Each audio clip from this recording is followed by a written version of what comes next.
Prime Minister has said we must proceed with caution, but stated he is very optimistic he will be able to remove COVID-19 restrictions by the 21st of June. This comes after he issued his roadmap yesterday.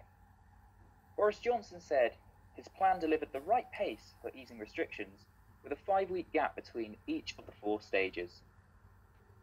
It's given us this way of creating a whole shield around our population.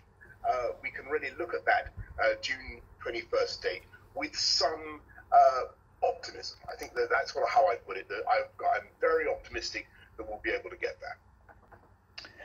Meanwhile, Scotland's First Minister Nicola Sturgeon claims there's not a shred of evidence that her predecessor can prove he was being conspired against. Alex Salmond said he's been the victim of a malicious and concerted attempt to see him removed from public life. His accusations were made in documents submitted to a committee investigating the handling of harassment complaints against him.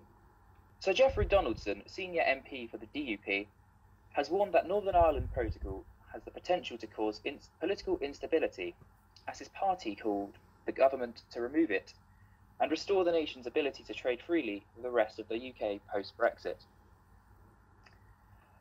Elsewhere, foreign ministers from around the world have condemned the intimidation and oppression of protesters in Myanmar following the country's military coup. The group of G7 members warned that anyone responding to peaceful protests with violence must be held to account. And finally, Donald Trump has been ordered by the US Supreme Court to hand over his tax returns and other financial records to prosecutors in New York. The former US president has been refusing to release documents for several years, despite a precedent that presidential candidates should do so. The ruling does not mean that the files will be made public,